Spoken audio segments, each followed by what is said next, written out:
안녕하세요.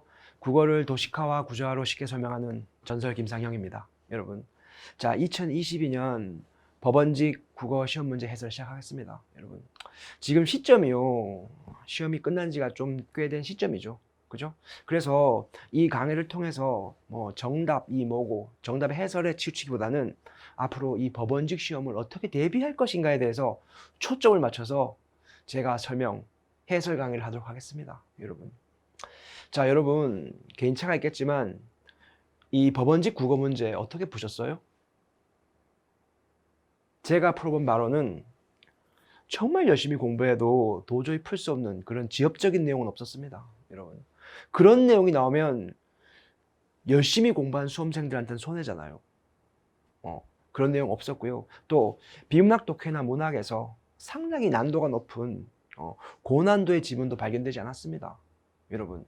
물론 비문학 제재가 약간 우리에게 익숙하지 않은 뭐 기업 전략, 그지? 뭐 학교 팽창 원인 이런 것이 나오긴 했지만 사실 비문학 제재 잘 읽혀 내려갔습니다, 여러분. 그리고 문학에서도 우리에게 익숙했던, 그러니까 반복해서 기출됐던 정석가, 서경벌곡, 그죠? 소설 같은 경우에는 소설가 구보시의 일일, 정말 빈출되는 작품이었던 것들이 출제가 되었습니다. 그리고 내용 자체도 크게 어렵게 물어보진 않았단 말이에요, 여러분. 그래서 제가 선생으로서, 가르치는 선생으로서, 그리고 열심히 공부한 학생의 입장으로 봤을 때 문제가 되게 예뻐 보이더라고요. 그러니까 투입량과 산출량, 노력한 만큼 좋은 성적을 거둘 수 있는 그런 시험이었다고 생각합니다, 여러분. 정말 열심히 공부한 학생들은 좋은 성적을, 조금 소홀했던 사람은 다각도로 물어봤기 때문에 그렇게 좋은 성적을 거둘 수 없었던 그런 시험이라고 생각합니다, 여러분. 자, 그렇다면 자, 각 항목별로 총평과 대책을 한번 살펴보고 간략하게 문제를 풀어보죠, 여러분. 자, 문법 보시면 자, 과거와 다르게 10문제가 출제되었습니다. 거의 문법이 합격의 당락을 갈랐다고 해도 과언이 아닙니다, 여러분. 자, 이론 문법과 어문 규정이 있는데요. 어문 규정보다는 주로 이론 문법에서 출제되었습니다, 여러분. 그리고 이론 문법도 뭐 발음법도 표준 발음도 출제되었고 주로 통사론에서 뭐 문장 성분이라든지, 그죠? 그리고 절을 구분하는 거, 이어진 문장, 뭐 이런 것들에서 출제가 많이 이루어졌습니다, 여러분. 뿐만 아니고 고전 문법에서도 출제가 이루어져 있습니다, 여러분. 근데 고전 문법도 이게 어렵게 느낀 학생이 있을 수 있겠지만 기출에서 출제되었습니다. 그지? 의문형 종교론에 관련된 고전 문법 같은 경우에는 이미 기출이 되었고요. 그리고 관형격의 의미를 갖고 있는 그 시옷 있죠. 역시 기존에 이미 출제가 이루어졌던 부분. 한두 번이 아니었어요. 그런 내용들이 출제가 되어 있었습니다, 여러분. 그렇다면 대책은 뭔가요? 기본에 충실히 하는 겁니다. 문법 문제가 꽤 많이 출제됐지만 너무 지엽적이고, 그죠? 야, 이거 어떻게 풀어? 이거 뭐 어떻게 공부해서 풀란 얘기야? 그런 문제 없었다니까요. 가장 기본에 충실했으면 누구나 문제에 접근할 수 있을 만큼 출제가 되었습니다, 여러분. 그래서 항상 저는 국가직이나 지방직이나 법원직이나 그리고 곧 앞으로 있을 군무원 시험, 모든 국어 시험이 마찬가지라고 생각합니다, 여러분. 일단 기본에 충실해야 됩니다.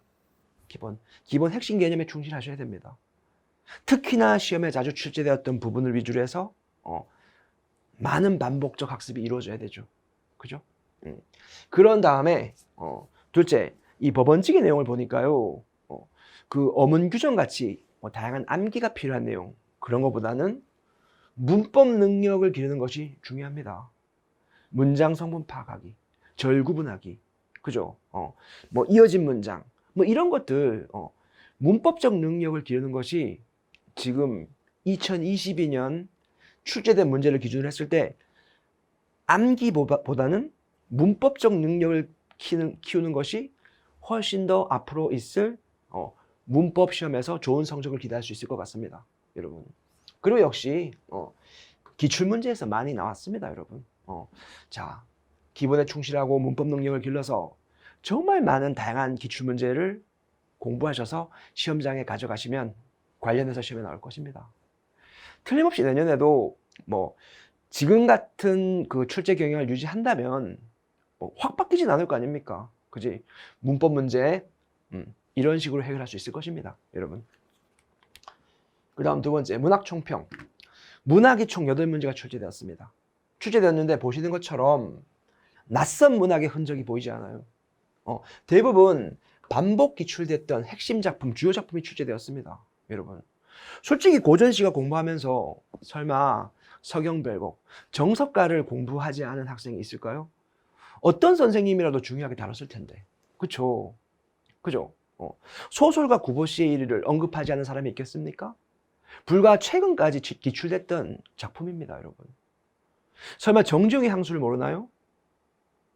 계속해서 시험에 뭐 한 번, 두 번 나왔던 작품도 아니고 꾸준히 긴 세월 동안, 그 유수의 긴 세월 동안 꾸준히 반복된 작품이 나왔습니다, 여러분. 그죠? 그래서 이러한 출제 경향 2022년은 그랬으니까요, 여러분. 일단 반복 주요 작품 위주로 공부를 합니다. 설령 내년에 낯선 작품이 나온다고 하더라도 주요 작품을 반복해서 학습했기 때문에 분명히 분석력이 생겼을 것입니다. 시를 효과적으로 보는 방법, 소설을 효과적으로 읽는 방법, 분명히 여러분의 마음속에, 여러분의 지적 능력 속에 확실하게 자리매김했을 것입니다, 여러분. 자, 이렇게 해서 평이한 문제가 8문항 중에서 반복 기출 작품, 그리고 문제 자체가 그렇게 어렵진 않았습니다, 여러분. 그냥 지문을 읽고 나서 주요 기출 작품이 어느 정도 구조화 정리되어 있다면 정답을 어느 정도 찾아갈 수 있는 그런 문제가 출제되었어요, 여러분. 자, 대책 역시 마찬가지입니다. 그지? 시를 분석하는 능력, 소설을 분석하는 능력, 가장 시험에 잘 나오는 핵심 이론을 공부하셔야 됩니다, 여러분. 기출문제만 푸는 건 위험해요. 그죠? 그런 이유에 여러분 주요 기출문학을 정리하면서 주요 기출 작품이 시험에 났을 때 칼처럼 접근할 수 있고, 설령 낯선 작품이 나올지라도 주요 기출 작품을 반복해서 정리했기 때문에 아까 제가 말씀드린 것처럼 여러분의 마음속에는 분석 능력이 생겨 있을 것입니다. 그걸 바탕으로 접근합니다, 여러분. 자, 작품 분석 능력 기르기. 그것은 뭘로 합니까? 핵심 주요 기출 문학 작품을 공부함으로써 분석 능력을 기르는 것입니다. 그죠? 그래서 상관없습니다. 기출 작품, 이미 여러 번 출제된 작품이 출제되던가 한 번도 보지 못한 작품이 나오던가 상관없어요. 이게 있다면. 그지? 이게 그렇게 고난도의 능력은 아니거든요. 자, 그 다음 비문학. 자, 총 7문항이 출제되었습니다, 여러분. 자, 이 녀석이요, 대부분 수능형의 문제. 그러니까 하나의 지문을 주면 국가직 지방직은 문제가 하나지만 수능처럼 3문제 정도를 물었단 말씀이죠. 그죠? 수능형의 비문학이라고 보시면 될 것 같고, 난도를 보면 상상, 상중, 중중, 뭐 중하 이렇게 나눴을 때 중중 정도? 그러니까 상당히 뭐 판단 기준, 열심히 공부한 사람은 득점할 수 있다는 거죠. 정말 열심히 공부해도 풀지 못하는 이상한 문제, 너무나 어려운 제재, 그건 아니었다는 거죠, 여러분. 그래서 상당히 공평한, 수험생의 입장에서는 그냥 환영받을 만한 그런 문제가 출제되었다고 생각합니다, 여러분. 네. 자, 대책입니다, 여러분. 역시 비문학 독해, 기본 이론, 그지? 기본에 충실하는 것은 두말할 나위가 없습니다, 여러분. 비문학 독해가 내용, 주제 파악과 내용 전개 방식, 그죠? 이 두 부분으로 나누어서 출제된다고 했을 때, 여러분, 내용 전개 방식, 뭐 분석, 비교, 그지? 유추, 이러한 핵심 개념들을 기본 이론에서 습득하지 않는다면 실제 문제를 풀 때 어려움이 있을 수 있습니다, 여러분. 그러니까 기본에 충실하신 다음에 여러분 어떻게? 꾸준히 독해가 이루어져야 됩니다. 독해 스킬보다는 꾸준한 훈련을 하세요. 비문학 독해는 공부라기보다는 훈련입니다. 그지? 공부는 여러분 좀 불공평한 측면이 있어요. 누구나 열심히 하지만 어떤 사람이 좀 더 잘하고 어떤 사람은 잘 안 되는 사람이 있잖아요. 근데 훈련은 누구나 열심히 반복적으로 체계적으로 훈련하면 다 잘하잖아요. 그죠? 그러니까 이 법원직 비문학 독해가 그런 것 같습니다, 여러분. 꾸준한 훈련, 기본에 충실하고 꾸준한 훈련, 반복적으로 독해 연습이 되어 있다면 독해가 적어도 법원직 국어에 있어서 절대로 여러분의 발목을 잡진 않을 거예요, 여러분. 스킬, 그 다양한 스킬은 중요하지 않습니다. 시험 시간은 짧아요. 그 다양한 스킬을, 다양한 무기를 쓸 만큼 충분한 시간이 주어지지 않아요. 그리고 쓸 이유도 없고요, 여러분. 그냥 여러분, 지문 속에 답이 있다. 누구나 말하는 것처럼. 누가 모릅니까, 사실? 그죠? 근데 더 잘 보였습니다, 여러분. 자, 추론적 독해보다는 사실적 독해. 그 지문 속에 있는 내용을 바탕으로 접근하면, 문제풀이의 정답을 찾는 것은 크게 어려운 일이 아니었습니다. 물론 개인차는 있겠죠, 여러분. 네. 자, 어쨌든 비문학 독해를 이렇게 하시면 될 것 같습니다, 여러분. 자, 이렇게 문제가 출제되다 보니까 문제를 풀이하는데 그렇게 긴 시간이 소요될 것 같지는 않아요, 여러분. 그럼 저랑 같이 한번 정답을 확인해 보죠. 정답의 근거를 말하면서 정답을 확인해 보겠습니다, 여러분. 뭐 긴 설명이 필요한 게 별로 없어요, 여러분. 문법도, 문학도, 비문학도, 여러분. 자, 비문학 보시겠습니다. 자, 이렇게 맨 지문을 보지만 우리는 지문을 읽으면서 중심 문장, 핵심 내용 파악해야 되는 거 가장 기본 중에 기본이죠. 그죠? 자, 중심화제는 학교 팽창의 원인입니다, 여러분. 학교 팽창의 원인. 그래서 보시면 학교 팽창의 원인을 학습 욕구 차원, 경제적 차원, 정치적 차원, 사회적 차원에서 설명을 했단 말이에요. 여러분 천재 아니죠. 저도 천재 아니잖아요. 그죠? 그래서 지금 학습 욕구 차원에 대한 설명이 나오면 이 부분을 와서 다시 읽으셔야 됩니다. 그죠? 물론 핵심에는 이런 내용이 있습니다. 학습 욕구 차원에는 학습에 대한 욕구가 학교를 팽창하게 만든 거고. 그지? 또 경제적 차원. 경제적 차원에서는 뭔가 하면 경제 규모의 확대와 산업기술 수준의 향상이에요. 그지? 이렇게 학교 팽창의 원인을 병렬적으로 순서대로 이렇게 설명하고 있습니다, 여러분. 그 다음 정치적 차원. 그지? 자, 정치적 차원은요 밑에 또 있습니다, 여러분. 핵심이 바로 이겁니다. 국민 통합의 필요입니다. 국민 통합의 필요가 학교를 팽창하게 만들었대요. 자, 마지막 사회적 차원. 제가 문제를 풀면서 밑줄을 그은 부분을 파워포인트로 표시를 해놨거든요, 여러분. 학교의 팽창은 사회적 차원. 현대 사회가 학력 사회로 변화되는 데 기인한다. 학력 사회로 변화된대. 거기에 막스 베버가 있습니다, 여러분. 그지? 막스 베버가 뭐라고 했습니까? 옛날에는 명문가의 족보가 필요했지만 오늘날 학력 증명이 필요하답니다. 그죠? 막스 베버. 사회적 차원에서 학교 팽창을 설명하는데 막스 베버의 의견이 필요했던 거죠. 그죠? 여기 나와 있죠. 현대 사회의 학력 사회로의 변모입니다. 그지? 뭐 신분이 중요한 게 아니에요. 옛날에 뭐 잘 나갔던 집안의 자식 그런 게 아니라는 거죠. 그지? 맞는 말이에요. 이렇게 해서 학교 팽창의 원인을 병렬적으로 설명하고 있습니다, 여러분. 자, 윗글에 대한 설명으로 적절하지 않은 것은 무엇입니까? 이렇게 되어 있어요. 그죠? 그러면 일단 기본적으로 이게 맞는 거죠. 특정 현상의 원인을 병렬적으로 제시하고 있으니까. 그죠? 그 다음에 여러분 의문문 활용. 뭐 스스로 묻고 답하는 거 있잖아. 그런 내용 찾아보면 되는 거고 있는 것이고. 그다음 3번에 특정 현상을 대략적인 수치 자료. 그지? 수치 자료가 있을 겁니다. 찾아보면 앞부분에 있네요, 이렇게. 그지? 그런데 이런 것을 일일이 확인하지 않고 4번에 보면 이렇게 확인하기보다는 쭉 읽어가면서, 그지? 사실상 이게 확인이 필요한 거잖아, 이건. 그지? 근데 일단 쭉 읽는 거야. 4번에 보면 특정 현상의 역사적 의의를 제시하면서 현대 사회가 나아가야 할 방향. 이거는 그냥 학교 팽창의 원인을 병렬적으로 나열하고 있는 글입니다. 절대로 역사적 의의나 현대 사회가 이를 바탕으로 나아가야 할 방향을 설명하고 있지는 않아요. 그죠? 즉 다시 말하면 1번과 3번을 굳이 찾지 않아도 4번이 정답임을 우리는 확인할 수 있다는 거죠. 그죠? 자, 그 다음 2번. 자, 기억에 대해서 보인 반응으로 적절하지 않은 것은 뭐냐? 이렇게 되어 있는데요. 보시는 것처럼 학습 욕구 차원, 경제적 차원, 정치적 차원, 사회적 차원 관련 단락으로 가서 읽으면 돼요. 그지? 잽싸게 관련 단락으로 귀환해서 관련 내용을 읽으면 되는 겁니다. 그죠? 굳이 무슨 설명이 필요하겠습니까? 여러분, 4번에 보시면 사회적 차원, 산업 수준이 더욱 고도화되면서 산업사회 과제를 해결하기 위한 이런 내용 없습니다. 그죠? 정답 4번이죠. 그죠?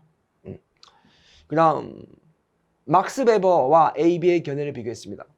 어찌 보면 고난도라고 할 수 있습니다. 여러분. 그런데요. 보시면 알겠지만 사회학자 A와 B가 있는데 사회학자 A는요. 학력은 개인의 능력에 따라서 차별화된다. 그지? 높은 학력을 통해서 능력을 인정받은 개인은 희소가치가 높은 노동을 제공함으로써 높은 소득을 얻고 계층 상승한다는 거죠. 그죠? 즉 다시 말하면 이 A와 막스 베버는 거의 의견이 일치합니다. 그죠? 근데 B는 달라요. B는 있잖아. B는 개인의 능력을 반영하지 않고 부모의 사회적 지위와 소득의 영향이라고 했단 말이야. 그죠? 계층과 관련지었단 말이죠. 그죠? 그렇기 때문에 여러분 B는 다릅니다. 막스 베버와 A는 같은 의견을 보이고 있지만 B는 다른 견해를 보이고 있단 말이에요. 그죠? 막스 베버 A는 뭡니까? 개인의 능력이야. 학습 능력이야. 근데 B는 있잖아. 아직도 정근대적인, 그지? 뭐 사회적주의, 뭐 계층적주의 이런 말 하고 있단 말이야. 이걸 파악했다면 여러분 보시겠습니다. 여러분. 자, A와 달리 막스 베버. A와 막스 베버는 의견이 같다니까요. 자, 넘어가고. 자, B와 달리 막스 베버는 괜찮죠? 사회 경제적 높은 지위를 차지하기 위해서 학력이 중요하다니까. 이것도 틀렸죠. 자, 3번. A와 막스 베버는 모두 학력을 통해서 높은 계층의 지위를 차지할 수 있다. 3번 정답이네. 그지? 똑같은 곳을 바라보고 있잖아요. 3번 정답이고. 4번. B와 막스 베버는 차이점이 있잖아요. 그지? 높은 관직에 오르기 위해서는 명문가에서 태어난다. 이게 막스 베버 의견이 아니잖아, 여러분. 이 답이 보이는 거죠. 그지? 고난도처럼 보이지만 고난도가 아닌 거죠. 그죠? 정답은 3번입니다. 그 다음 4번. 자, 문법 내용 나와 있습니다. 보시면 문법에서 통사론에서 절이 나온 거죠. 절. 안긴 문장. 그죠? 보시면 봐요. 자, 동생이 산 여기 관형사형 전성어미 보이시죠? 그죠? 관형사형 전성어미가 있으니까 잠깐만 이걸 흰색으로 할게요. 동생이 산 이러면 얘가 사탕을 꾸며주는 거죠. 그지? 관형절입니다. 관형절. 관형사형 전성어미가 있으면 100% 관형절이잖아. 그지? 그러니까 체언을 꾸며주는 거죠. 그죠? 아는 문장의 체언, 사탕을 꾸며주고 있는 것이고, 그 다음에 역시 여기 관형사형 전성어미가 있습니다. 그지? 던. 그래서 철수가 산책했더니 문장에서 관형어 역할을 하는 관형절입니다. 얘가. 관형절이 된단 말입니다. 그죠? 그래서 이 관형절이 뭘 꾸며주나요? 이게 공언을 꾸며줍니다. 체언 공언을 꾸며준다는 것이죠. 그지? 문장 성분을 꾸며줘서 관형절이 되는 게 아니잖아요. 체언을 꾸며주는 것이 관형절입니다. 여러분. 그죠? 그 다음 민경이는 숙소로 돌아가기. 요 기가 명사형어미죠.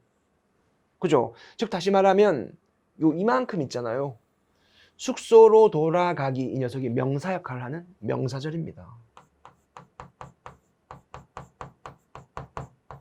명사는 아니지만 명사절입니다. 명사가 똑같은 거야. 그래서 목적격 조사 를과 결합을 해서 이 녀석은 크게 본다면 큰 그림을 그리면 문장에서 목적어 역할을 하는 것이죠. 목적어 역할을 한단 말이죠. 그지? 자, 마찬가지. 기가 명사형 전성 어미니까요. 요게 명사절이란 말이에요. 그지? 그래서 에라는 부사격 조사. 이게 부사격 조사잖아. 부사격 조사. 부사격 조사와 결합해서 부사 역할을 한다는 거죠. 그죠, 여러분?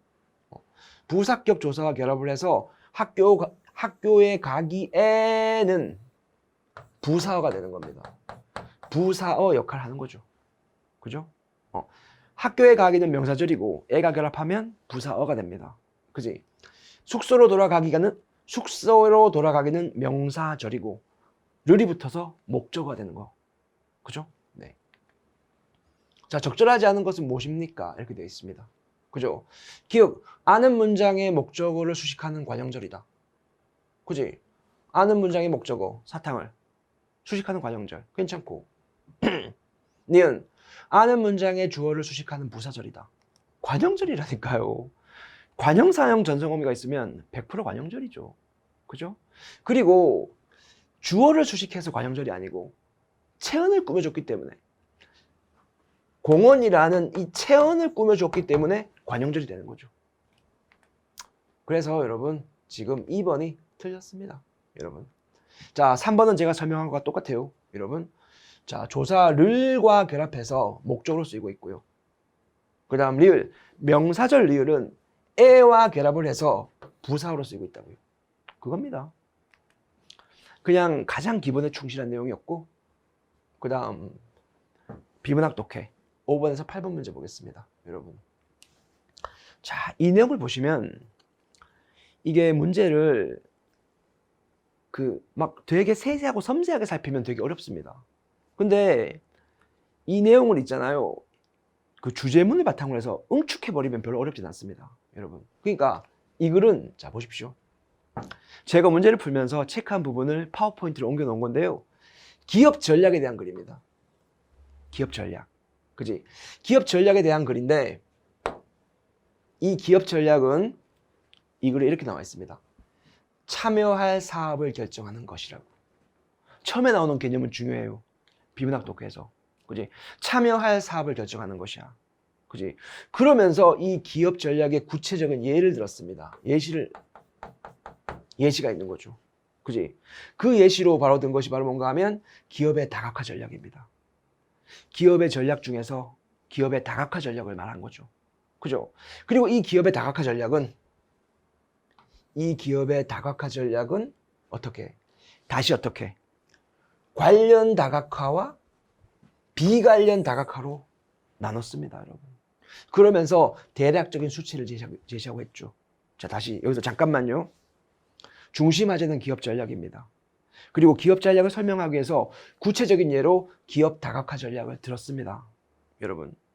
그래서 이 기업 다각화 전략을 다시 어떻게? 관련 다각화와, 그지? 관련된 사업에 종사하는 관련 다각화와 전혀 자신의 기업과 관련이 없는 사업에 종사하는 비관련 다각화. 이것을 수치를 통해서 제시했습니다. 자, 넘어가 볼게요. 그 다음, 자, 기업의 다각화. 범위의 경제성을 창출함으로써 수익 증대를 한다고 했지 않습니까? 여러분. 그죠? 자, 그러니까 여러분, 이 범위의 경제성은 처음 들어보는 말이니까 밑줄을 그었습니다. 자, 범위의 경제성. 하나의 기업이 동시에 복수의 사업 활동을 하는 것. 하나의 기업이 동시에 복수의 사업 활동을 하는 것. 복수의 기업이 단일의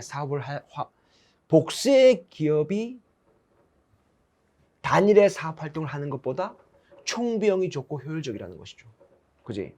그러니까 하나의 기업이 복수 사업 활동하는 것이 효율적이야. 하나의 기업이 복수의 사업 활동하는 것이 효율적입니다. 그지? 그러면서 자, 밑에 중심 내용. 이렇게 다각화된 기업은 기업 내부 시장을 활용함으로써 새로운 가치를 만들어낸다는 거예요. 그지? 없던 것을 있게 만든다는 거죠. 그지? 자, 기업 내부 시장이 뭐가 있는가 하면은요, 내부 자본 시장이 있고요. 뿐만 아니고 여러 사업부에서 훈련된 인력을 전출하여 활용할 수 있는 내부 노동 시장까지도 갖추고 있단 말이에요. 기업 내부 시장은 내부 자본 시장 플러스 내부 노동 시장까지 갖추고 있다는 거예요. 이렇게 다각화된 기업에서는 되게 효율적이지 않아요?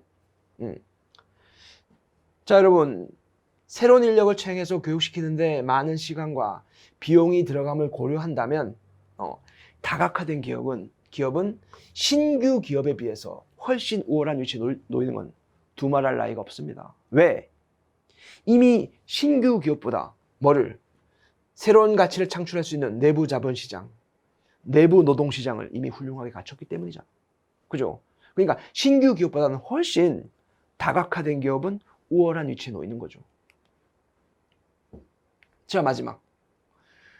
다각화를 함으로써 기업은 경기 순환에서 오는 위험을 줄일 수가 있다는 겁니다. 여러분.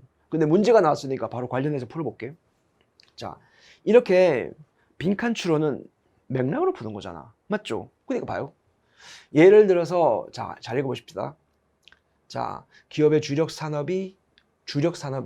주력 산업이 반도체, 철강, 조선과 같이 불경기와 호경기가 반복적으로 순환되는 산업 분야. 그러니까 이게 관련 다각화가 불안하잖아요. 그죠? 기업에서 주력하고 있는 관련 다각화 부분이 이렇게 불경기와 호경기가 반복되는 분야일수록 뭐가 필요한 거야? 비관련 다각화가 필요한 거지. 그지?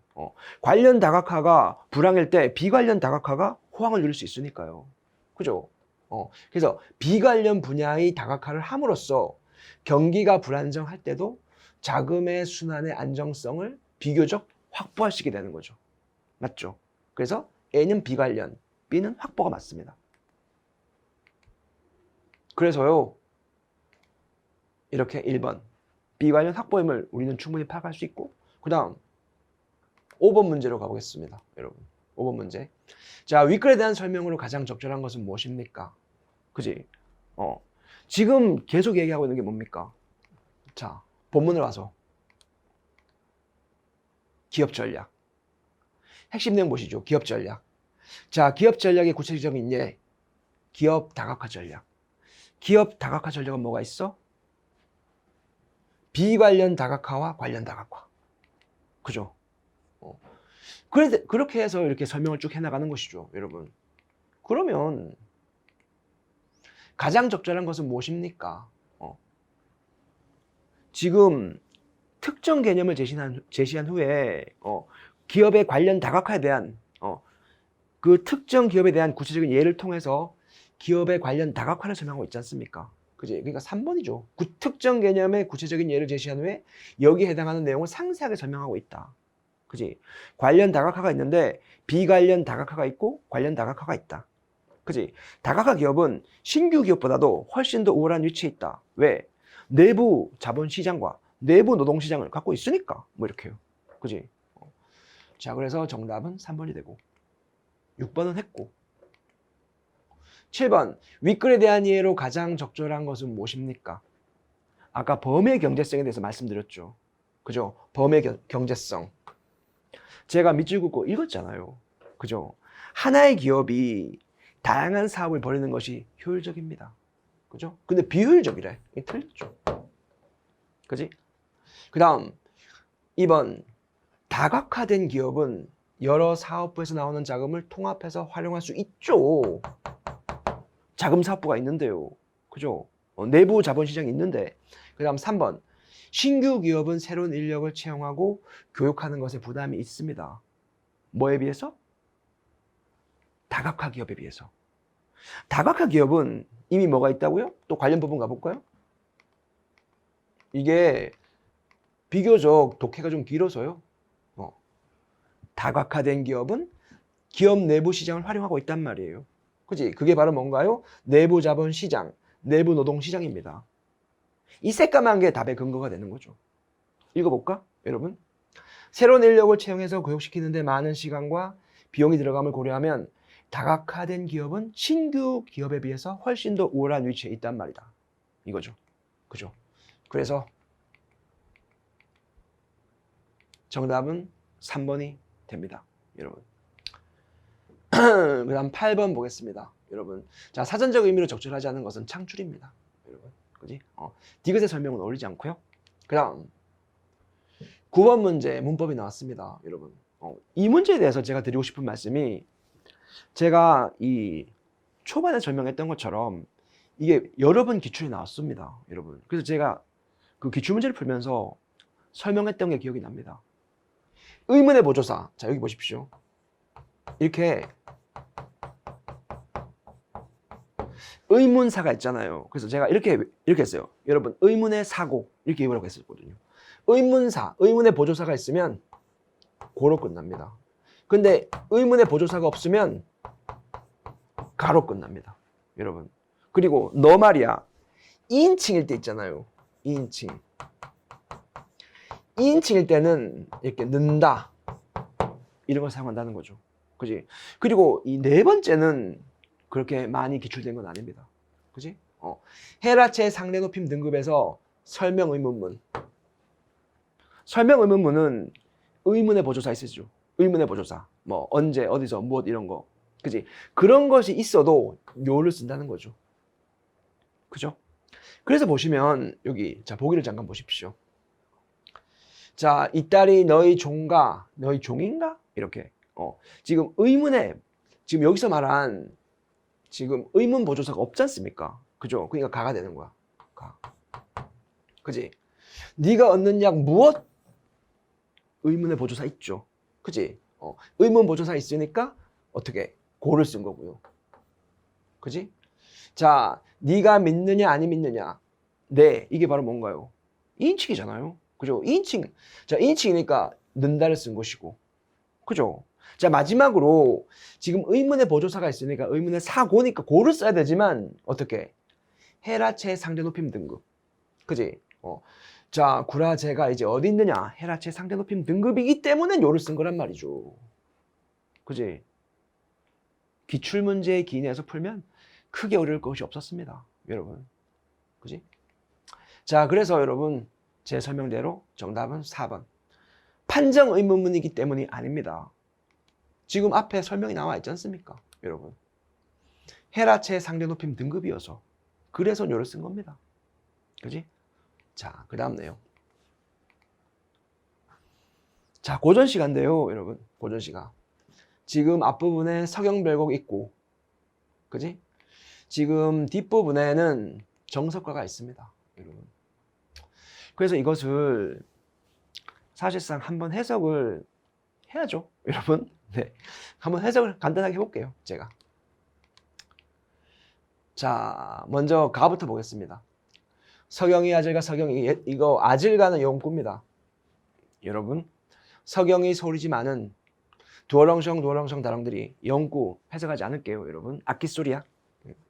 닭근대 아질가 닭근대 내가 자란 곳 소송경 서경을 사랑하지만은 여해물은 사랑하는 사람과 헤어지기보다는 질산배 여인의 직업을 알 수 있습니다. 내 직업을 버리고서라도 괴실한데 당신이 나를 사랑해주기만 한다면, 당신이 나를 정말 사랑해주기만 한다면 우러곰 존인노이다. 울면서 당신을 따르겠습니다.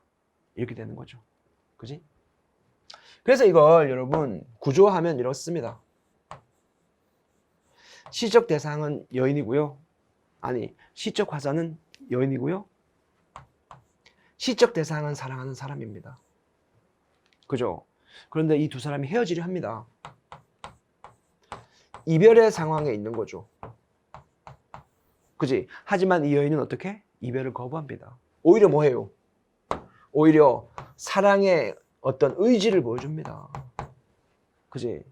이별을 거부하는 거죠. 이별을 오히려 거부하고 있는 것입니다. 여러분. 그 다음 내용.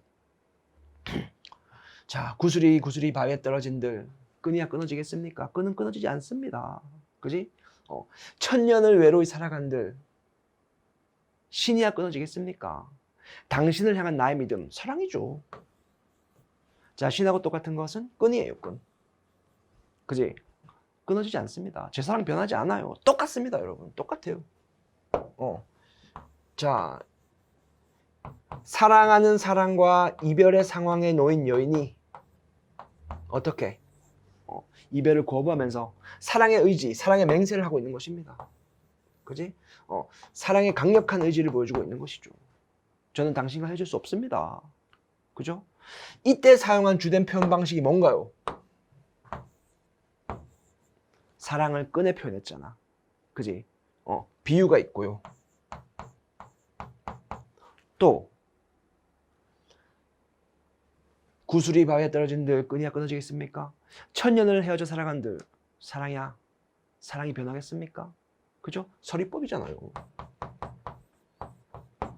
비유와 서리법을 통해서 강렬한 사랑의 의지를 보여주고 있고, 그 다음 마지막, 대동강이 넓은지 몰라서 배를 내어놓았느냐 배를 내어놓았느냐 사공아.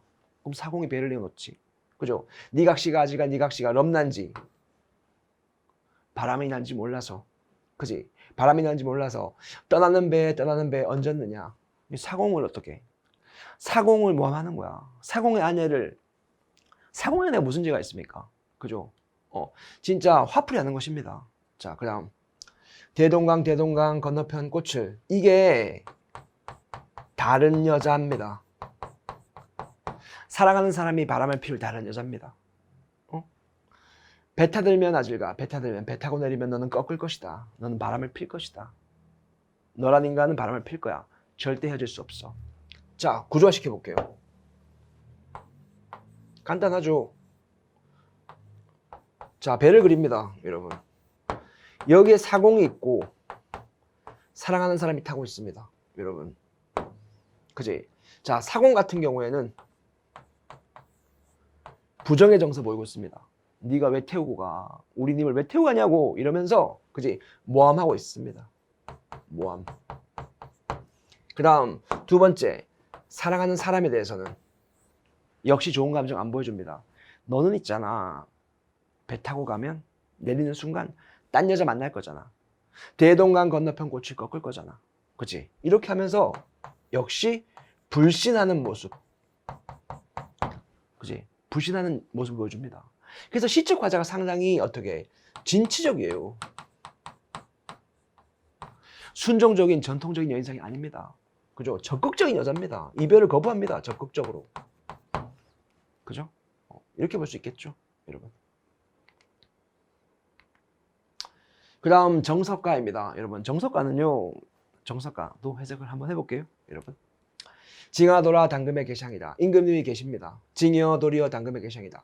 선왕선대 태평성대에 살고 싶습니다. 이것은 고려시대의 작품이 아니고 조선시대 때 기록문학으로 정착하면서 추가된 겁니다, 여러분. 자, 본격적으로 볼게요. 삭삭이 새모래 바삭바삭 소리나는 가는 볼에 바삭바삭 소리나는 가는 모래 벼랑 끝에 구운 밤 잣대를 심습니다. 그 밤이 우미도다 싹이 나야지만, 그 밤이 우미도다 싹이 나야지만, 여기까지 끊으십시오. 이게 바로 뭔가요? 불가능한 상황 설정. 그지? 도저히 있을 수 없는 불가능한 상황이죠. 불가능한 상황을 설정했습니다. 그죠? 어떤 방법을 통해서? 반복과 과장을 통해서. 그지? 현실에 이게 당치납니까, 여러분? 자, 유덕하신 님과 이별하겠습니다. 이렇게 불가능한 상황이 생기면 당신과 헤어지겠습니다. 이렇게 된 거죠. 그죠? 그래서요, 이것은 반환법입니다. 절대로 당신과 헤어질 수 없다는 거죠. 그지? 이하 내용도 마찬가지예요, 여러분. 그래서 지금 이 녀석을 전체적인 내용을 다 해석하지는 않겠고요. 한마디로 말하면 이겁니다. 정석가. 사랑하는 사람과 이별의 순간에 있습니다. 지금 제가 해석한 패턴과 유사한 거예요, 여러분. 그래서 보시면, 그지? 지금 사랑하는 사람과 절대로 헤어질 수 없다. 그지? 어떤 사랑의 어떤 맹세를 보여주는 겁니다. 맹세를. 그지? 근데 표현 방식이 중요하다고요. 표현 방식이. 그죠? 방금 얘기했던 것처럼 불가능한 상황 설정을 위해서 반복과 과장법이 있습니다. 불가능한 상황이 이루어지면 헤어지겠대요. 불가능한 상황은 이루어지지 않을 거잖아요. 그러니까 반어법이죠. 헤어지지 않겠다는 거죠. 이것이 계속 패턴화되어 있습니다, 여러분. 네. 자, 그래서 여러분 지금 여기 있는 것을 다 해석하는 것은 그것은 기본 시간에 해야 될 내용이고, 자, 이 정도 하고 문제를 풀겠습니다. 자, 가와 나의 공통점으로 가장 적절한 것은 무엇입니까? 여러분, 사랑하는 사람과 헤어지려 하지 않습니다. 사랑하는 사람과 계속 함께하고 싶어 하는 거죠. 그죠? 그래서 여러분 지금 당연히 3번의 내용, 인과 이별하고 싶지 않은 화자의 모습이 드러납니다, 여러분. 그지? 자, 1번, 2번, 4번은 하나씩 부족한 내용이 있고요. 11번, 형식적 측면에 대한 설명인데요.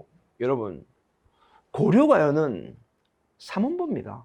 그냥 외우시면 돼요. 뭐 이렇게 끊어서 읽을 필요가 없습니다. 그죠? 고려가요는 3원보,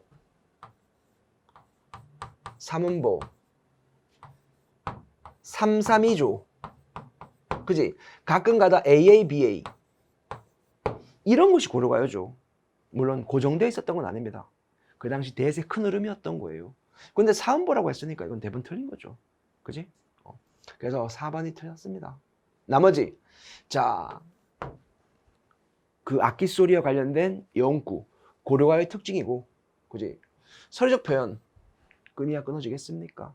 그지? 서류적 표현 했고, 음성 상징어 후렴구잖아요. 그죠? 자, 이렇게 해서 1번이 됩니다. 자, 그 성격이 다른 하나는 무엇입니까? 이렇게 되어 있어요. 자, 본문 가겠습니다. 이것도 여러분 쉬웠죠? 여러분, 이것도 크게 어렵진 않습니다. 여러분, 보시면, 자, 그 밤, 자, 구운 밤을 심어서 싹이 나야 된대요. 불가능한 상황을 설정을 위한 소재입니다. 옷, 무쇠로 만든 옷이 흘러야지. 마찬가지입니다. 불가능한 상황을 설정하기 위한 소재인 거죠. 그죠? 그 소가 철철을 다 먹어야지만, 그지? 무쇠로 황소를 만들어다가 그 황소가 철로 된 철철 다 먹어야 된대. 불가능한 상황을 설정하기 위한 소재입니다. 그지? 하지만 구슬은 그렇지 않아요. 구슬은 영원한 사랑을 강조하기 위한 소재인 거죠. 그죠? 4번입니다. 이거 서경별국에도 있었는데, 그치? 자, 여러분, 이렇게 해서 요 정답은 4번이 되고, 기본적인 내용이 나왔다는 거예요, 여러분. 그 다음, 가히 대동강과 가장 유사한 성격을 지닌 건 뭐냐? 대동강, 이별의 장소잖아요. 사랑하는 사람과 헤어진 장소. 그죠? 1번에 청사는 이상향입니다, 여러분. 시적 화자가 지향하는 이상향이잖아요, 이거. 이별의 장소가 아닙니다. 수양산을 바라보며, 수양산은요, 정말 수양산을 의미하기도 하고, 수양대군을 의미하기도 하는 중의법입니다. 이별의 장소와는 상관이 없어요. 추강의 밤이 되니 물결이 차다. 이 추강은요, 이 시를 쓴 사람이 올산대군인데, 여기 상당히 낭만적인 장소입니다. 그죠? 여기 고기를 낚아서 먹고 사는 사람이 아니란 말이야. 풍류를 즐기는 사람이에요. 상당히 낭만적인 공간, 이별의 장소가 아닙니다. 하지만 4번, 이 유명한 시죠. 정지상의 송인. 그지? 여기 임을 보냈다고 나와 있잖아. 그죠? 틀릴 수 없지 않나? 여러분? 네. 자, 이렇게 해서 정답 4번이고.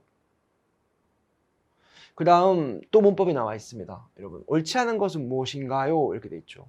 이게요, 한글 맞춤법 56항인가? 선택일 때는 이게 든지와 던지를 구분하는 게 있단 말이에요. 그죠? 던지는 선택이에요. 던지는 선택이고, 던지는 이 더가 회상시제 선어말음이잖아요. 그죠? 그러니까 과거의 경험입니다. 과거의 어떤 경험을 말할 때 이때 던지를 쓰는 거예요, 여러분. 그래서 이 내용을 굳이 읽지 않아도 이미 한글 맞춤법에서 학습을 했을 거란 말이죠. 그지? 학습 안 했으면 읽으면 되는 거야, 여러분. 그래서 여러분 보시면 싫든 좋든 선택이니까 괜찮죠. 밥을 먹든지 말든지 이거 선택 맞죠? 이거 든지로 써야 되지. 이건 든지 써야 돼요. 이게 틀렸단 말이에요. 그죠? 봐, 집에 가든지 학교에 가든지 선택이잖아. 어제 같이 봤던 과거 회상이니까 던 쓰는 거 맞고요. 그죠? 정답은 2번입니다. 이거 정답 체크 잘못됐어. 이겁니다. 그 다음, 중세국어 형태를 올바르게 짝지은 것은 무엇입니까? 이렇게 돼 있는데, 역시 여러분, 배경 지식이 없어도 본문을 보고 읽으면 됩니다. 여러분. 자, 볼게요. 자, 관형격 조사. 관형격 조사, 의에 대한 설명이잖아요. 그죠? 그래서 뭐가 있는가 하면 얘가 있고 두 개가 있대요. 그지? 그래서 무정물, 감정이 없는 거, 뭐 식물, 그지? 무생물. 걔네는 그냥 무정물일 때는 시옷을 씁니다. 근데 유정물일 때는 모음조화에 따라서 양성 모음은 아래알을 넣고 음성 모음은 아래알을 쓰지 않습니다. 알겠죠? 근데 여러분 유정물이라도 높은 대상일 때는 시옷을 쓴다는 거예요. 됐죠? 자, 보십시오. 자, 나라. 무정물이죠. 그지? 무정물은 시옷이라니까요. 그러니까 나라 이렇게 돼야 되지. 그죠? 그 다음에 사람의 뜻을. 자, 사람 같은 경우에는 유정물이니까. 그죠? 어떻게? 이어적기 해서 사람의 이렇게 모음조화를 또 지켜줘야 되니까. 그지? 지금 얘가 양성 모음이기 때문에 그지? 모음조화를 지켜야 돼서 아래알을 넣어야 됩니다. 사람의 이런 식으로. 그죠? 그 다음에 석가모니는 존귀한 존재니까 시옷을 넣어야 되겠죠. 그죠? 그지? 자, 그렇게 해서 여러분 정답은 3번임을 쉽게 확인할 수가 있습니다. 배경 지식이 없어도 지문을 읽을 수 있는 그런 능력만 있으면 되는 문제였던 거죠, 여러분. 그 다음 16번. 자, A와 B에서 일어난 음운 변동의 공통점. 이것도 기본인 거죠, 여러분. 지금 보시면 자, 요색으로 할게요. 지금 여러분 앞말의 끝소리가 기역이고 뒷말 첫소리가 미음이니까. 그지? 비음화가 생긴 거잖아요. 뒤에 있는 미음, 비음의 영향을 받아서 앞에 있는 기역이 비음으로 바뀐 거잖아. 이렇게. 그죠? 마찬가지죠. 뒤에 있는 이 비음, 니은의 영향을 받아서 이 녀석이 이렇게 바뀐 거잖아. 그죠? 비읍이 미음으로. 그래서 이게 비음화입니다. 그지?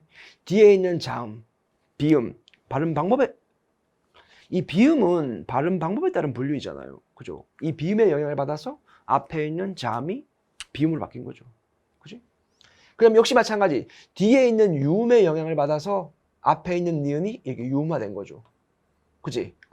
이 니은이 뒤에 있는 리을의 영향을 받아서 어떻게? 이렇게 교체가 된 거잖아요. 그죠? 즉 다시 말하면 정리하면 뒤에 있는 자음, 발음 방법에 따른 분류상 비음이잖아. 발음 방법에 따른 분류는 비음이란 말이야. 비음의 영향을 받아서 앞에 있는 자음이 비음으로 바뀌었습니다. 여러분. 그에 해당하는 설명 4번이 되겠죠. 그지? 뒤에 오는 자음의 좋은 방법에 동화되어서 비음하니까. 그죠?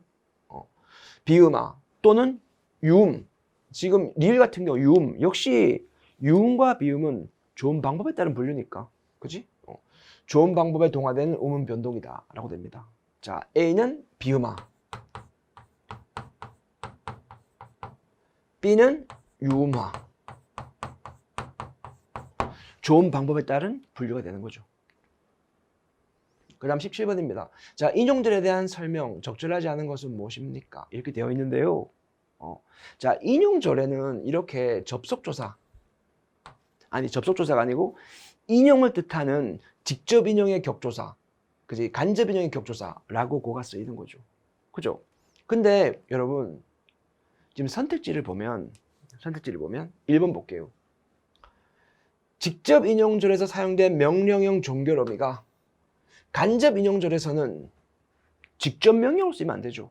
간접 명령이 돼야 되잖아. 그죠? 그러니까 간접 인용절에서는 어간 더하기 라의 형태가 돼야 됩니다. 직접 명령은 아라지만 직접 명령 같은 경우에는 어간 더하기 아라를 썼겠죠. 하지만 간접 인용절에서는 간접 명령 써야 된다는 거죠. 보실래요? 밥을 먹거라 해서 밥을 먹으라 이런 식으로. 괜찮죠? 그 다음 2번 니은을 통해서 직접 인용절에 사용된 인칭대명사. 인칭대명사는 사람을 대신하는 거잖아. 그죠? 근데 얘가 간접 인용절로 바뀌었다고 해서 지시대명사는 사물을 대신하는 것입니다. 사물과 장소를 대신하는 겁니다.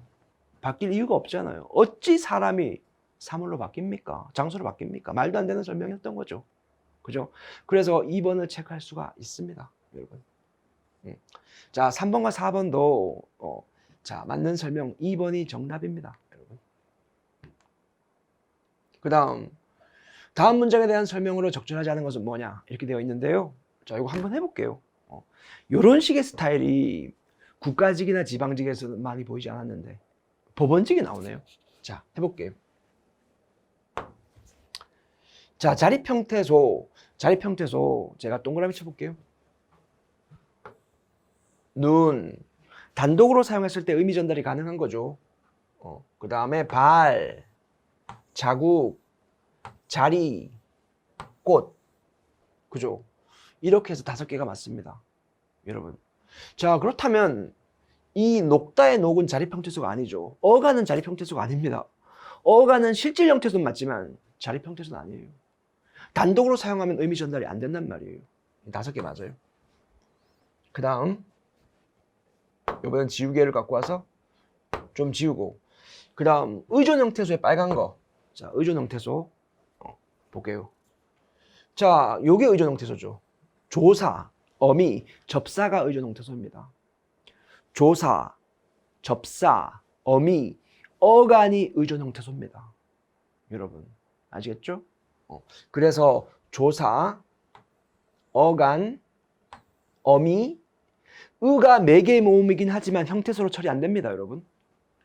어간이니까 의존 형태소가 맞습니다. 그지? 의존 형태소죠. 그 다음에 조사니까 의존 형태소죠. 조사니까 의존 형태소죠. 필이니 기본형이 피다죠. 피다. 피다가 미래 시제 선어말 어미로 종결어민 이로 활용을 한 겁니다, 여러분. 그죠? 그래서 의존 형태소는 하나, 둘, 어말어미, 선어말어미, 조사. 하나, 둘, 셋, 넷, 다섯, 여섯, 일곱, 여덟, 아홉. 이러면 9개인데? 다시 한번 해볼게요. 의존 형태소. 하나, 둘, 셋, 넷, 다섯, 여섯, 일곱, 여덟, 아홉. 열. 어간도 의존 형태소잖아. 어간도 의존 형태소죠. 그죠? 순간 착각을 했습니다, 여러분. 그래서 의존 형태소는 10개가 됩니다. 그지? 그래서 정답이 2번이 됩니다, 여러분. 자, 실질 형태소는 8개라고 되어 있는데, 자, 실질 형태소 한번 해볼게요, 여러분. 실질 형태소. 자, 동그라미 하겠습니다, 노란색으로. 실질 형태소. 어간도 실질 형태소죠. 남다 실질 형태소. 자, 자립 형태소는 실질 형태소입니다. 실질 형태소. 자립 형태소 실질 형태소. 어간도 실질 형태소입니다, 여러분. 하나, 둘, 셋, 넷, 다섯, 여섯, 일곱, 8개. 그죠? 어절은 띄어쓰기 단위이고, 그 다음 음절은 몸의 개수를 세면 되니까 맞습니다. 정답은 2번. 그러니까 제가 설명하면서 잠깐 실수가 있었죠. 여러분, 어간이 실질 형태소지만 의존 형태소입니다. 까딱 실수했잖아요, 여러분. 자, 19번. 기억 리을에 대한 설명으로 가장 적절하지 않은 것은 무엇입니까? 이렇게 되어 있습니다. 지금 우문의 변동인데요. 잠깐만요. 교체, 축약, 탈락, 첨가 이건데 한번 해볼게요, 여러분. 제가 꽃잎 같은 경우에는 여러분 앞말의 끝소리가 잠이고 뒷말의 첫소리가 이야 여요일 때 니냐 뇨뇨뉴 첨가가 됩니다. 첨가. 그지? 치읓은요 대표음 디귿으로 바뀌고 피읍은 대표음 비읍으로 바뀝니다. 다시 디귿은 앞에 있는 니은의 영향을 받아서 비음화가 생깁니다. 그죠? 자, 결국은 첨가도 있고 교체도 있죠. 그 다음 만며느리. 자, 밈의 영향을 받아서 이 녀석이 비음화가 됩니다. 얘는 교체만 있어요. 그지? 비음화는 동하면서 교체지 않습니까? 그 다음 다쳤다. 처음에 디귿과 히읗이 결합해서 축약이 생깁니다. 그지? 이 축약이요 다시 구개음화가 됩니다. 그지? 구개음화는 또 교체입니다. 다쳤다 다쳤다. 처음에는 축약이 생기고 그 다음에 구개만 생기는 거죠. 그지? 그래서 축약과 교체가 있는 것이고. 자, 넙죽하다 보겠습니다, 여러분. 지금 겹받침 리을 비읍이 자음 앞에서 리을이 탈락했죠. 비읍만 됩니다. 탈락이네요. 탈락. 그 다음에 기읍과 히읗이 만나서 축약이 됩니다. 그지? 이렇게 축약이 됐죠. 그 다음에 여러분 지금 비읍과 지읒이 있잖아. 만나서 경음아 된 소리 되기도 생깁니다. 이게 교체도 있는 겁니다. 교체, 축약. 그죠? 겹받침 중에 하나가 탈락했고요. 그 다음에 비읍이 지읒과 만나서 지읒이 경음화가 일어났고, 그 다음에 기읍과 히읗이 만나서 축약이 생겼습니다. 여러분 왜 이렇게 복잡해? 탈락, 교체, 축약이죠. 자, 그래서 여러분 지금 기역, 니은, 디귿, 리을 모두 교체 현상이 일어나 있고, 이번에 여러분 기읍과 니은에서는 의문의 첨가? 앞에서 보시는 것처럼 만면을 해서 첨가를 찾기란 어렵습니다. 그러니까 다른 예제가 좀 어렵다고 해도 니은의 정답 찾기는 쉬웠다는 거죠. 그죠? 네. 자, 이렇게 해서 정답이 2번입니다. 여러분 디귿에서는 두 개의 의문이 하나로 축약되는 현상이 일어난다. 이렇게 돼 있죠. 디귿 가볼까요? 그지? 축약 다음에 교체가 생겼으니까. 축약 다음에 구개마가 생겼으니까. 그죠? 리을에서는 탈락과 축약, 교체도 있었죠. 그죠? 넙죽하다는 경음화, 교체도 있었습니다. 여러분. 탈락도 있었고, 축약도 있었고. 그지? 교체도 있었습니다. 그 다음, 소설과 구버시의 일일입니다. 여러분. 보시면 소설의 내용이 참 길었어요. 그죠? 그래서 정답 찾기는 정답을 찾는 것은 그리 어렵지 않았으나 문제를 푸는데 시간이 걸렸을 거예요. 여러분. 네. 그래서 보시면 자, 구보가 자, 혼자 다니면서 세상의 모든 사람들 구경하면서 자기의 내면 심리를 보여주는 소설이지 않습니까? 그지? 이게 의식의 흐름 기법의 대표적인 소설이죠. 이상의 날개와 더불어서 의식의 흐름 기법의 대표적인 소설입니다. 여러분. 그래서 구보는 젊은 뇌를 보면서 그지? 밑줄을 쳐봤습니다. 자, 구보는 그들을 업신여겨 볼까 하다가도 문득 생각을 고쳐서 그들을 축복해 주기로 했습니다. 여러분, 젊은 부부는 구보에게 어떤 부러움을 느끼게 했는지도 모릅니다. 자, 넘어가죠. 구보가 바라본 인물을 중심으로 밑줄을 그었습니다. 여러분, 구보는 다시 사람들을 봤습니다. 그지? 전철을 기다리는데 그들에게 행복은 알 수가 없었고, 그들은 분명히 갈 곳만은 가지고 있었습니다. 여러분, 자, 사람들이 모두 차에 오르는 것을 봤을 때 혼자 그곳에 남아있는 것 같은 외로움과 애달픔을 맛봤죠. 구보는요. 또 가겠습니다. 자, 밑줄. 구보는 고독을 느끼고 사람들이 있는 곳으로 약동하는 무리들이 있는 곳으로 가고 싶다고 생각합니다. 왜? 거기서 고독을 잊고 싶어서죠. 그지? 구보는 고독을 3등 대합실 군중 속으로 피할 수 있으면 그만이었던 거죠. 하지만 오히려 고독은 거기에 있었습니다. 그지? 사람들은 그곳에 빽빽하게 모였어도 그들의 누구에게도 인간의 온정은 없었습니다. 왜 구보가 바라보는 사람들은 다 이 모양일까요? 그지? 그네들은 거의 옆에 있는 사람에게 한마디 말을 건넨 일도 없이 자기의 사모에 바빴습니다. 그지? 자, 넘어갑니다. 구보는 노파를 받습니다. 그지? 네 집에서 지난해 살다가 이제 늙고 쇠잔한 몸을 이끌어 결코 넉넉하지 못한 어느 시골 딸내 집에 찾아가는지 모릅니다. 그지? 역시 이런 느낌이죠. 그지? 이미 굳어버린 안면 근육, 몽롱한 두 눈 있잖아. 그지? 이제는 더 이상 감동시킬 수 없을지도 모른다고 쓸쓸하게 말했습니다. 그지? 자, 중년의 시골 신사 보겠습니다. 여러분, 노파와의 사이에 되도록 간격을 가지려고 노력하는 것을 발견했습니다. 그지? 그리고 그를 업신여기게 되었죠. 그지? 그는 얕은 지혜와 약간의 용기를 주면 그는 3등 승차권을 주머니 속에 간수하고 1, 2등 대합실에 오만하게 자리 잡고 앉을 것이다 라고 추측했습니다. 그럴 만한 인간이라고 추측했지 실제로 이 사람이 그런 건 아닙니다. 여러분. 그리고 그의 얼굴에서 부정을 발견하고 떠났습니다. 그지? 자, 신장염 그뿐 아니라 구보는 자기 자신의 만성 위약증을 새삼스러이 생각해내지 않으면 안 되었고요. 그 다음 40세 노동자를 만났는데 왜 이렇게 사람을 많이 만났어? 그지? 정경부 광범한 팽룡, 도출한 안구, 바세도 시병이 확실했습니다. 그지? 결코 깨끗한 느낌이 아니었어요. 그지? 그래서 그 애는 아무도 사람들은 그 호텔에 앉지 않았죠. 병들어 있었으니까요. 그죠? 자, 아이업은 젊은 아낙네는 심지어 그의 바스켓 속에 꺼내다가 잘못해서 시멘트 바닥에 떨어뜨렸습니다. 한 개의 복숭아. 병자 앞에 굴러가니까 줍지도 않습니다. 더러워 이렇게. 그지? 자, 9번은 린네즈메리 양복을 입은 발음 어렵다 그렇죠?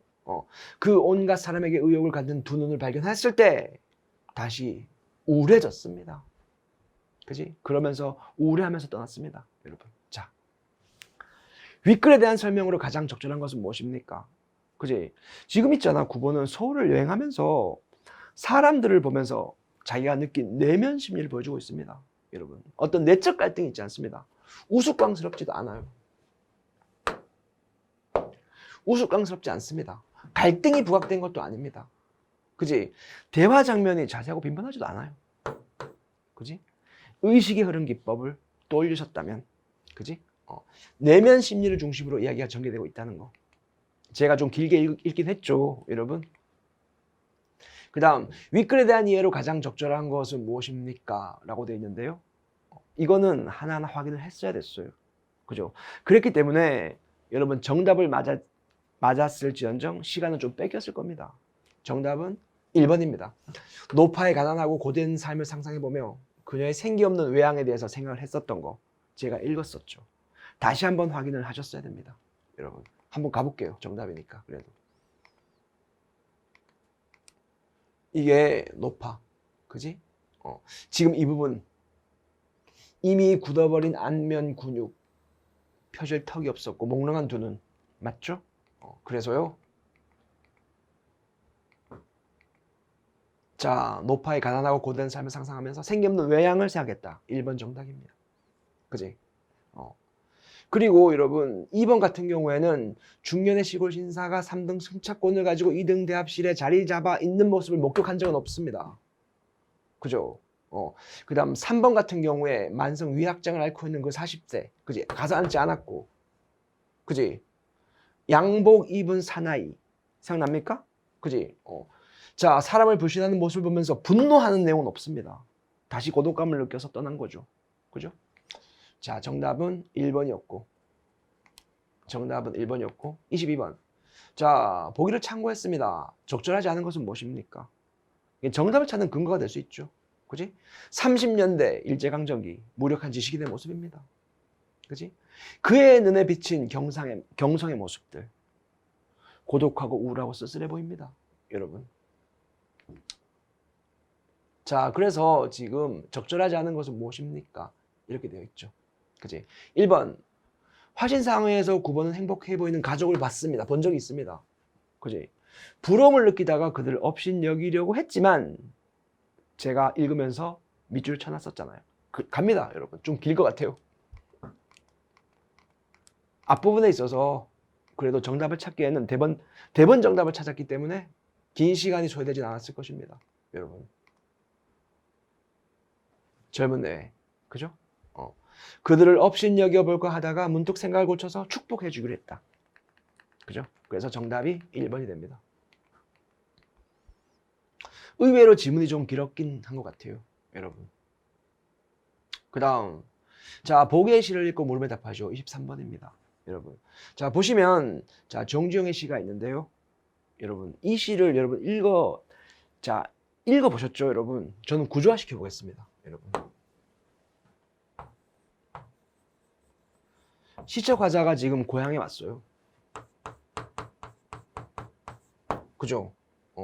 고향에 왔는데 귀향한 거죠. 귀향. 시적 화자가 느낀 정서는 고향에 돌아왔으면 좋아야 되잖아요. 그렇지 않아요. 아쉬움만 더 큰 거예요. 그죠? 그 기준이 바로 뭔가요? 그 이유가 자연의 모습과 인간의 모습이 대비되고 있는 거예요. 그죠? 자연은 그대로예요. 좋아요. 근데 인간은 인간과 관련된 부분 다 바뀌어 있어요. 그죠? 봐요. 고향에 돌아와도 그리던 고향은 옛날 고향이 아니란 말이에요. 상꽁이 알을 품고 뻐꾸기가 그대로예요. 하지만 내 마음은 그게 아닙니다. 그지? 산에 올라가니까 흰정꽃이 옛날처럼 인정스레 없지만 어린 시절에 불던 풀필이 그 소리도 나지 않고 메마른 입술이 쓰리쓰단 말이에요. 옛날 고향이 없어요. 잃어버렸어요. 자, 이렇게 해서 지금 제가요, 이 고향, 자연은 파란색으로, 그리고 시적화자의 마음, 인간에 관련된 부분, 잃어버린 부분은 이렇게 빨간색으로 체크를 했습니다. 여러분. 그 다음 정지용의 향수인데요. 여러분. 이 정지용의 향수도 제가 지금, 일단 앞부분을 보세요. 구조화시키면 시는 길지만 간단하게 구조화시킬 수 있습니다. 그지? 시적 대상이 고향의 정경이에요. 고향의 정경. 그런데요, 이 고향의 정경은 무조건 좋은 것만 있는 건 아니에요. 좀 힘든 모습도 있습니다. 어렸을 때 고향의 모습이 살기가 되게 힘들 수도 있잖아요. 정말 아름다운 경치를 갖고 있을 수도 있지만 되게 살기 힘들었을 수도 있잖아요. 하지만 고향이기 때문에 어떻게? 그리워합니다. 그 고향을 동경한단 말이에요. 이 시의 주된 특징이 뭔가 하면요. 이 시의 주된 특징은요. 후렴구가 발달되어 있습니다. 후렴구. 그지? 후렴구에 시상이 집약되어 있어요. 그지? 그곳이 차마 꿈에들 이칠랴 있겠습니까? 이게 바로 주제가 응집되어 있는 거예요. 그죠? 그리고 곳곳에 뭐 공감각적 이미지라든지, 그지? 그러한 요소들이 있습니다. 특히나 얼룩배기 항소가 해설피 금빛 게으른 울음을 우는 곳, 그지? 울음을 우는데 금빛이라고 했으니까 공감각이잖아, 그지? 감각의 전이가 있으니까 공감각적 표현이고, 또 실개천, 아름다운 실개천이 있는데 글쎄 옛 이야기를 막 읊어주는 거야, 그지? 이렇게 의인화된 자연물이 있습니다. 그죠? 그래서 제가 분석한 것을 이렇게 보시면 이 파란색은 고향의 정경이고 빨간색 있잖아요. 그죠? 빨간색은 시상이 응집된 후렴구입니다. 여러분. 노란색은 이 실개천 황소를 설명하는 맥락이고요. 그죠? 지라로 밭 아버지, 이것이 바로 그리운 고향의 모습입니다. 그것이 차마 꿈에들 이칠랴 있겠습니까? 그죠? 내 마음 하늘빛, 풀섭 이름 함처럼 적시던 것, 바로 고향의 모습이죠. 한 번도 잊은 적이 없대요. 그죠?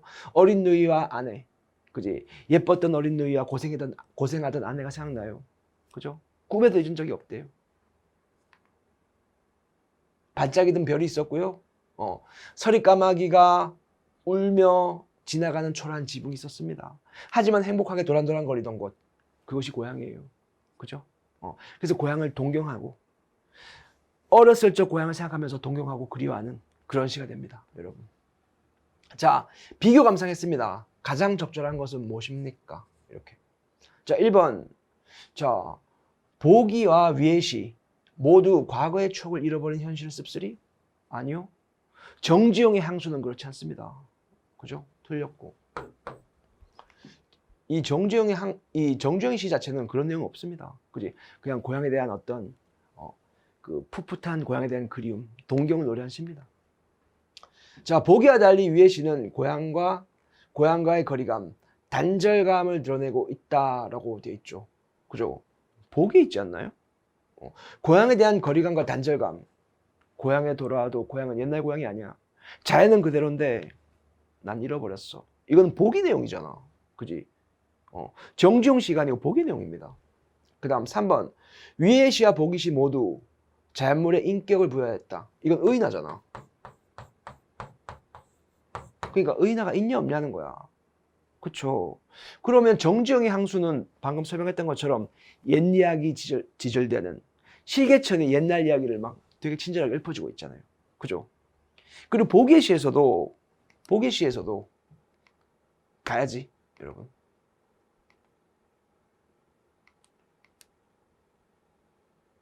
흰정 꽃이 인정스레 웃고, 그죠? 이런 것을 봤을 때 의나가 진행되고 있음을 알 수 있죠. 쉽게 파악할 수 있습니다, 여러분. 이렇게 해서 정답은 3번이고, 그 다음 24번입니다, 여러분. 자, 기억 디귿을 분석한 내용으로 적절하지 않은 것은 무엇입니까? 이렇게 되어 있는데요. 지금 문장 성분 파악하는 거, 그지? 문장 성분을 파악하는 것은 품사를 구분할 수 있어야지 파악할 수 있습니다. 그래서 품사와 문장 성분은 떼려야 뗄 수 없는 관계에 있는 거죠. 자, 문장 성분 분석해 볼게요. 자, 채연에 주격조사 가가 붙었으니까 주어입니다. 증거. 자, 관형, 사형, 어미가 붙어 있죠. 관형어입니다. 관형절이면서 관형어인 거죠. 그 다음 부사격 조사가 붙어 있습니다. 100% 부사어입니다. 자, 예쁘다, 예쁘게 부사형 전성어미, 그죠? 부사형 전성어미가 있으면 부사어입니다. 부사어. 잔다는 서술어이고요. 서술어. 그죠? 그 다음 두 번째, 그는, 자, 얻는이 붙어 있으면 웬만하면 주어가 됩니다. 그죠? 그가, 주어. 관형격 조사가 보이죠? 관형어입니다. 목적격 조사 보이죠? 목적어입니다. 며느리로, 이거 부사격 조사입니다. 그지? 부사어입니다. 삼았다, 서술어입니다. 세 번째, 앗, 감탄사니까 독립어죠. 독립어. 주격 조사가 있으니까 주어입니다. 자, 관형, 사형, 어미, 니은 보시죠. 그죠? 이것은 관형어입니다. 목적격 조사 있으니까 목적어입니다. 엎질렀구나, 이렇게 종결어미로 끝났죠. 종결어미로 끝났으니까 얘는요, 얘는 서술어입니다. 이렇게 되는 거죠. 그죠? 네. 자, 그렇다면 이렇게 봤을 때 기억, 니은, 디귿 모두 관형어가 존재한다. 보겠습니다. 여러분, 기억의 관형어. 관형어 보이시죠? 관형어 보이시죠? 관형어 보이시죠? 기억, 니은, 디귿 주성분의 개수가 일치한다. 주성분, 주어, 목적어, 보호, 서술어. 자, 주성분에 빨간색 하겠습니다. 주성분, 주성분입니다. 그죠? 자, 주어, 주성분, 주성분, 주성분이죠. 그지? 주술 못 보니까. 자, 주어, 목적어, 서술어. 그죠? 자, 기억은 주성분이 두 개밖에 없는데. 그죠? 그지? 그래서 기억, 니은, 디귿의 주성분의 개수는 일치하지 않습니다. 여러분. 3번, 기억의 부석 성분의 개수는 니은, 디귿보다 많다. 자, 가볼게요. 그지? 자, 부석 성분요, 여러분. 관형어, 부사어, 부사어. 부석 성분 3개입니다. 자, 니은 보겠습니다. 관형어, 부사어, 부석 성분 2개고. 얘는 부석 성분이 3개고, 얘는 2개입니다. 자, 부석 성분. 부석 성분은요, 부사어와 관형어잖아요. 독립어는 독립 성분입니다, 여러분. 알겠죠? 그죠? 그래서 부석 성분이고. 하나 있네. 그죠? 자, 그래서 여러분, 자, 기억은 니은, 디귿보다 많은 거죠. 그지? 마지막 4번. 니은은 기억과 달리 필수적 부사어가 존재한다. 그지? 자, 지금 보면 니은은 이 삼았다가 세 자리 서술어입니다. 세 자리 서술어니까 주어, 목적어, 부사어, 얘가 필수 부사어입니다. 절대로 생략할 수 없습니다. 알겠죠? 네. 그래서 맞는 설명. 자, 이렇게 해서 정답은 2번이 되고, 자, 마지막 25번입니다. 여러분. 자, 이어진 문장, 아는 문장에 대해서 정리했습니다. 여러분, 틀린 것은 뭐냐? 자, 보시면 여러분, 기억과 니은은 이어진 문장인데, 기억 같은 경우에는 어때요? 문장의 순서, 앞뒤 순서를 바꿔도 내용은 같습니다. 즉, 대등적으로 이어진 문장이죠. 그지? 근데 니은 같은 경우에는 어떻게? 자, 철수가 오면 가정. 그들이 출발할 것이다. 그들이 출발하면 철수가 올 것이다. 이렇게 앞뒤 문장을 바꿀 수가 없습니다. 그죠? 이거는 종속적으로 이어진 문장입니다. 그죠? 그 다음, 아는 문장. 아는 문장, 안긴 문장이 있는데요. 그 아이가 학생임, 이게 명사절이죠. 명사형 어미가 있으니까 100% 명사절이 맞습니다, 여러분. 그 다음 책을 읽던 이 녀석은 관형사형 전성 어미가 보이잖아요. 문장 속에서 관형어 역할을 합니다. 그지? 책을 읽던 영수를 꾸며주는 거죠. 그죠? 자, 이렇게 본다면 지금 바로 정답이 나와 있네요. 그지? 자, 1번에 이어진 문장은 두 문장이 대조나 조건의 의미 관계. 그지? 대등적으로 이어진 문장은 대조였고, 종속적으로 이어진 문장은 조건이었죠. 그지? 그 다음 2번에 보면 이어진 문장은 앞뒤 문장 순서가 바뀌어도 동일한 의미를 나타내는군. 그건 아니죠. 그지? 대등적으로 이어진 문장은 괜찮아요. 하지만 종속적으로 이어진 문장은 앞뒤 문장 순서를 바꿀 수 없음이죠. 그지? 자, 3번 안긴 문장, 문장에서 명사처럼 쓰여서 명사를 꾸미는 등 다양한 역할을 한다는 거죠. 그지? 명사절도 있었고 관형절이 있었으니까. 그지? 명사절은 명사처럼 쓰였고요. 명사를 꾸미는 것은 관형절을 뜻하는 것이고. 그지? 자, 4번 안긴 문장과 아는 문장은 당연히 같을 수가 있고 틀 수도 있음을 지금 앞에 예문에서 보여주고 있습니다, 여러분. 자, 그래서 정답은 2번이 됩니다, 여러분. 자, 여러분, 어찌 하다 보니까 좀 내용이 길어지긴 했네요, 여러분. 자, 기출분석에 따른 과목 공부 방법입니다, 여러분. 제가 앞서서 얘기했듯이 마지막으로 이 한마디 들으면서 마치겠습니다, 여러분. 너무 깊이 있고 폭넓은 공부, 그지? 이제 모든 공무원 국어공부는 이러한 공부 방법을 피해야 할 것 같습니다, 여러분. 그지? 그러한 공부보다는 자주 빈출되는 핵심 개념 위주로 정리를 하고 반복하는 거죠. 그지? 그리고 나서 어떻게? 관련 기출 문제를 중심으로 꾸준히 반복적으로 문제를 푸는 것이 아니라 공부하는 것입니다. 그죠? 그래서 항상 얘기하는 거지만 양날개가 튼튼해야 됩니다. 기본 수업과 기출 문제. 그지? 이 두 날개가 균형을 이룰 때 우리는 성적 향상을 위해서 힘차게 날아올 수가 있을 것입니다, 여러분. 네. 자, 어쨌든 이렇게 그 2022년 법원직 문제풀이를 마치겠습니다. 여러분, 긴 시간 동안 고생 많이 하셨어요. 감사합니다.